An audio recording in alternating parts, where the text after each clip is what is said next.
Assalamualaikum warahmatullahi wabarakatuh. Perkenalkan, nama saya Muhammad Rifki Albana dari kelas 6E Bahasa Indonesia. Saya di sini akan mempresentasikan suatu penelitian yang berjudul kepuasan konsumen terhadap produk ayam pedas dari perusahaan Richeese Factory.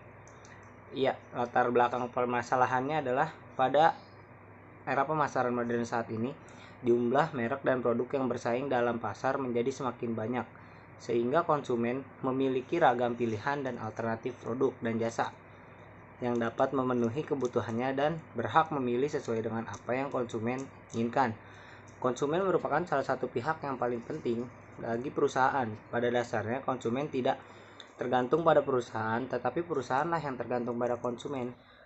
Untuk memuaskan konsumen merupakan salah satu tujuan perusahaan dalam mencapai profitabilitas, karena konsumen yang tidak puas akan dengan mudah membelanjakan uang mereka di tempat lain.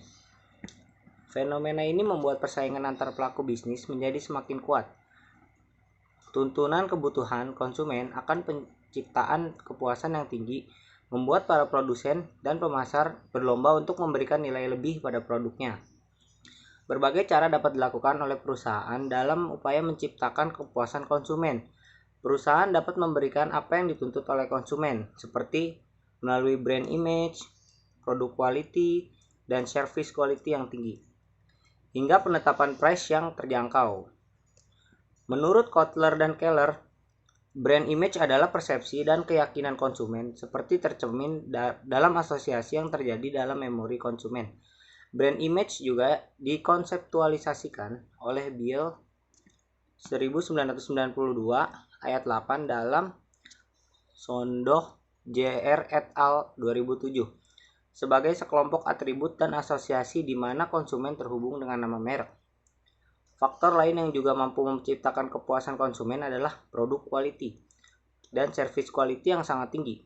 Produk quality dan service quality mempengaruhi keberhasilan dan kemajuan suatu usaha bisnis. Perusahaan yang produksi produk yang berkualitas tinggi serta diimbangi dengan pelayanan yang baik akan memperoleh keuntungan sendiri. Produk quality merupakan kemampuan produk untuk memuaskan kebutuhan atau keinginan konsumen. Dan terdapat juga sehabis produk quality dan service quality terdapat juga price. Price merupakan salah satu bahan pertimbangan yang penting bagi konsumen untuk membeli produk pada suatu perusahaan. Pada umumnya, konsumen cenderung akan memilih perusahaan yang menawarkan produk dan jasa dengan harga yang relatif murah atau terjangkau. Tetapi, dengan tidak mengesampingkan kualitas, price adalah sejumlah kompensasi atau uang maupun barang kalau mungkin yang dibutuhkan untuk mendapatkan sejumlah kombinasi barang atau jasa. Setelah konsumen memperoleh kepuasan, kemudian konsumen akan diarahkan untuk menjadi loyal kepada perusahaan. Hal ini akan memberikan dampak positif karena konsumen akan melakukan pembelian dalam jumlah yang banyak serta dalam frekuensi yang tinggi. Tidak hanya itu, loyalitas konsumen juga menjadi salah satu faktor yang penting bagi suatu perusahaan untuk bisa bertahan dalam persaingan yang semakin ketat dan kompetitif. Kemajuan era pemasaran modern saat ini juga diimbangi dengan perubahan pola hidup pada masyarakat yang tidak hanya disebabkan oleh pengaruh dari arus globalisasi, namun juga dari peningkatan pendapatan. Pada saat ini, telah terjadi pergeseran pola hidup di kalangan masyarakat. Masyarakat sudah lebih terbuka dan terbiasa untuk makan di luar rumah karena selain efisien juga dapat dijadikan sebagai sarana refreshing. Bisnis makanan dan minuman menjadi salah satu bisnis yang kian diminati oleh para pelaku bisnis. Karena selain dapat menghasilkan keuntungan yang tinggi, makanan merupakan kebutuhan pokok konsumen. Bisnis makanan dan minuman di daerah Tangerang mengalami perkembangan yang sangat pesat, khususnya dalam beberapa tahun terakhir ini, di mana dapat dijumpai semakin banyak berdiri berbagai macam jenis bisnis makanan dan minuman, seperti rumah makan keluarga, rumah makan cepat saji. Perumusan masalah. Berdasarkan uraian latar belakang di atas, maka dapat dirumuskan permasalahan sebagai berikut. 1. Apakah brand image dapat berpengaruh terhadap kepuasan konsumen pada produk Richeese Factory? Kedua, apakah produk quality berpengaruh terhadap kepuasan konsumen pada Richeese Factory? 3. Apakah service quality berpengaruh terhadap kepuasan konsumen pada Richeese Factory? Dan keempat dan kelima, apakah price berpengaruh terhadap kepuasan konsumen pada Richeese Factory? Apakah konsumen berpengaruh terhadap loyalitas konsumen pada Richeese Factory? Tujuan penelitian ini adalah untuk mengetahui pengaruh brand image terhadap kepuasan konsumen pada Richeese Factory. Kedua, untuk mengetahui pengaruh produk quality terhadap kepuasan konsumen pada Richeese Factory. Ketiga, untuk mengetahui pengaruh service quality terhadap kepuasan konsumen pada Richeese Factory. Dan keempat, untuk mengetahui price terhadap kepuasan konsumen pada Richeese Factory.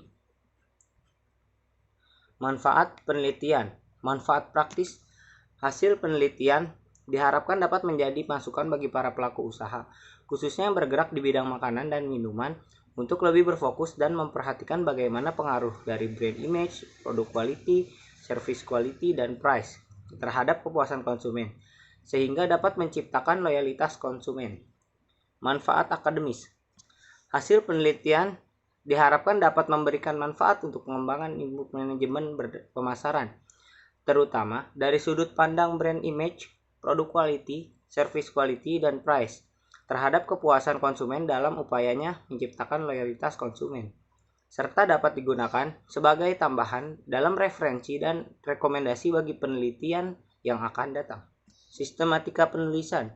Untuk kemudahan dalam memahami isi penelitian ini, maka disampaikan sistematika sebagai bab 1 pendahuluan, menjelaskan mengenai latar belakang, permasalahan, perumusan masalah, tujuan penelitian, manfaat penelitian, sistematika penulisan skripsi. Bab 2 tinjauan kepustakaan, menyampaikan mengenai penelitian terdahulu, landasan teori yang berkaitan dengan topik, model konseptual, serta hipotesis penelitian. Bab 3 menjelaskan tentang metode penelitian. Bab ini menjelaskan mengenai jenis penelitian identifikasi variabel, definisi operasional variabel, jenis dan data pengukuran variabel, alat dan metode pengumpulan data, populasi, sampel dan teknik pengambilan sampel, serta teknik analisis data. Bab 4 analisis dan pembahasan. Bab ini menyampaikan deskripsi responden, statistik deskriptif variabel penelitian, analisis data, serta pembahasannya. Bab 5 kesimpulan dan saran. Bab ini menyampaikan hasil akhir dari penelitian dalam bentuk kesimpulan dari hasil serta saran-saran perbaikan. Terima kasih atas perhatiannya. Kurang lebihnya mohon maaf. Wassalamualaikum warahmatullahi wabarakatuh.